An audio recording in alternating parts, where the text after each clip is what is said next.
Welcome to Faculty Insight, brought to you by Harvard Extension School in partnership with ThoughtCast.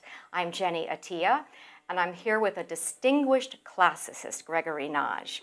Gregory, you are the Francis Jones Professor of Classical Greek Literature and Professor of Comparative Literature at Harvard, as well as the Director of Harvard's Center for Hellenic Studies in Washington, D.C., and you also teach at Harvard Extension School. Do you have any time to reread your Homer these days? I do, and in fact, I try to read some every day. It's something that's ever-changing. My old professor, John Finley, used to say that the whole world is divided into Iliad people and Odyssey people, but then he went on to say that you can change identities from day to day. And which one are you today? I think I'm Odysseus today. But in fact, we're here to discuss the Iliad. But that's fine. I can switch maybe even within the same day. I see. And Odysseus was the many-sided, in the sense that he was a shapeshifter. He could change from one personality to the next and thus survive. Unlike Achilles, who's monolithic, who's uncompromising, Odysseus is ever the compromiser in order to survive. Poor Achilles. He was the son of a goddess and a mortal man. Not a fun position to be in. Especially when he is aware, and his mother makes him aware, that he is the son that Zeus never had. Zeus wanted to marry Thetis, the mother of Achilles, the mother-to-be of Achilles.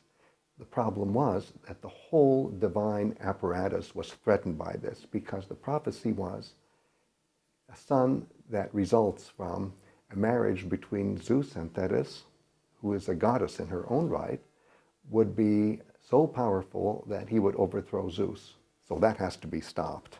And imagine what would have happened if Zeus and Thetis had married and had been the parents of Achilles. More than I would like to think. Exactly.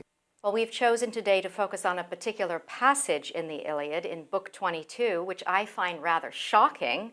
It starts just after the gods have decided who will live and who will die. We have Achilles, the superhero of the Achaeans, and we have Hector of Troy. And at this point in the story, we have Achilles chasing Hector round and around the city of Troy.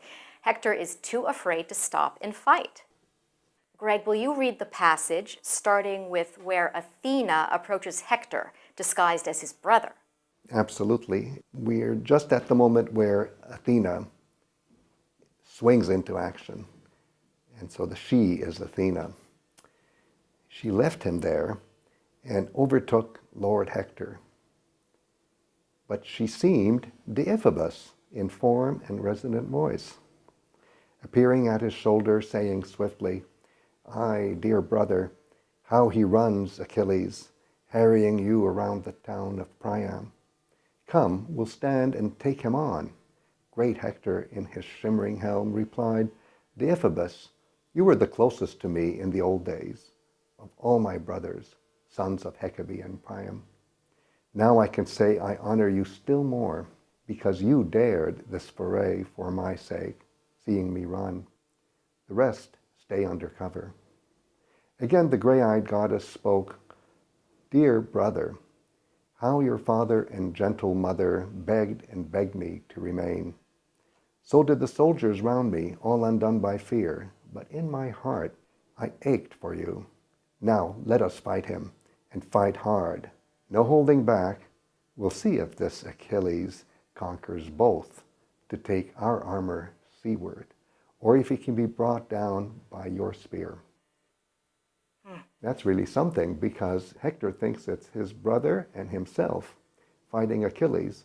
In real life, it's Achilles and Athena, the goddess herself, fighting Hector. And Hector is doomed.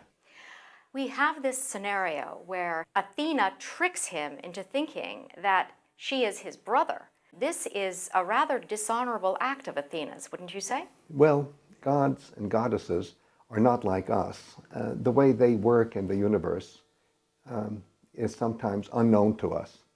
It sometimes seems as if they're doing things that are unfair. But look at it another way, Hector is still making free choices, is making miscalculations, and it's simply that the goddess accentuates that. How are Hector and Achilles supposed to feel when they fight if they know that their death is preordained, is decided by the gods, not by themselves?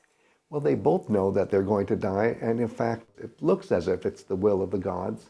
But when you really look hard at these characters, they're already willing their death, and they know what they're doing, even if they're temporary delusions, which just makes the plot even more exciting and more seemingly unpredictable from one moment to the next. The Iliad took shape in the 8th century BC, Yes. so I suppose we all know the ending by now. We're not giving anything away to talk Absolutely. about it. Absolutely. But Everybody Zeus knows. decides that it is Hector who will die. Yes, he does. And by the time it happens, Hector knows it too. It's a matter of timing. And it's interesting that Zeus, when he wills something, wills it in such a way that the poetry of the Iliad accepts it as the plot of the Iliad. So the will of Zeus is the plot.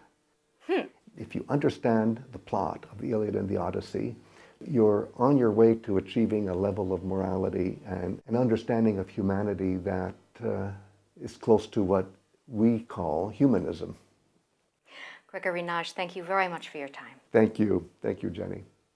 You've been watching Faculty Insight, brought to you by Harvard Extension School in partnership with ThoughtCast. I'm Jenny Atia. Thanks for joining us.